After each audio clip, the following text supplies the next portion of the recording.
चला तत्त्वमेखिल सौभाग्य पुण्यस्तव विविध कृते देवा संपदादी तो हम वधुराधे पते ब्रवीत। हे देवा, पुण्याच्या प्रतापाने तुझ्या प्रतिरूपात मला सौभाग्य मिळालेले आहे असे वधू वराला पहिले पाऊल टाकताना सांगते। चला दुसरे पाऊल। कुटुंब पालस्या मिळावर वृद्धा बालकाधिकम यथा लब्धेन संतुष्ट व्रते कन्या द्वितीयका।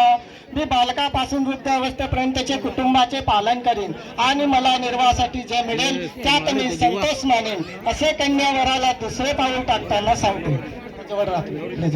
तिसरे पाऊल। मिष्ट्यान्न जनादीनि काले संपदा येतव अज्ञान संपादिनी नित्यम तृतीये सावधेदरम।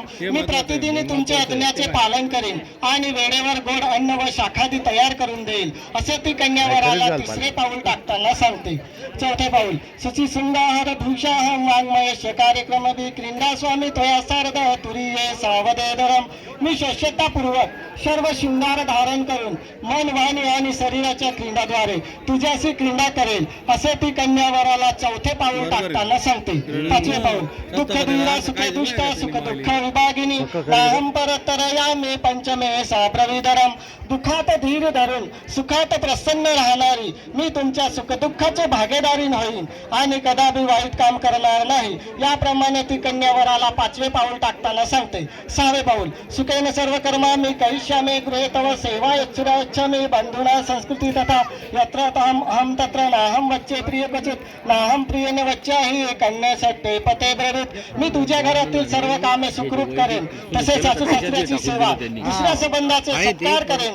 जेथे तुम्ही असाल तेथे मी राहीन। मी माझ्या स्वामीला केव्हाही फसवणार नाही आणि मीही स्वामीपासून फसणार नाही असे कन्या वराला सहावे पाऊल टाकताना सांगते। सातवे पाऊल। होम यज्ञादी कार्यसु भवामी सहायकृत धर्मार्थ काम कार्यसु मनारुत्तानि सारिणी सर्वोत्तमे साक्षीस्तव मे पतिव्रतोऽसि साप्रथम देहाम्रियापितस्तुभ्यं सप्तमे साब्रवीधरम। हे स्वामी, होम यज्ञादी कार्यात मी तुम्हाला सहाय्य करेन तसेच धर्म अर्थ आणि काम संबंधी मी तुमच्याच इच्छाच्या अधीन राहील। इथे हा अग्निदेव ब्राह्मण माझे माता पिता सर्वांच्या वर्गाच्या साक्षीत्वात तुम्ही माझे स्वामी झालेले आहात आणि माझा देह तुम्हाला अर्पण केलेला आहे असे वधू वराला सातवे पाऊल टाकताना सांगते। हात सोडायचे नाही, फक्त बसून जायचं आहे।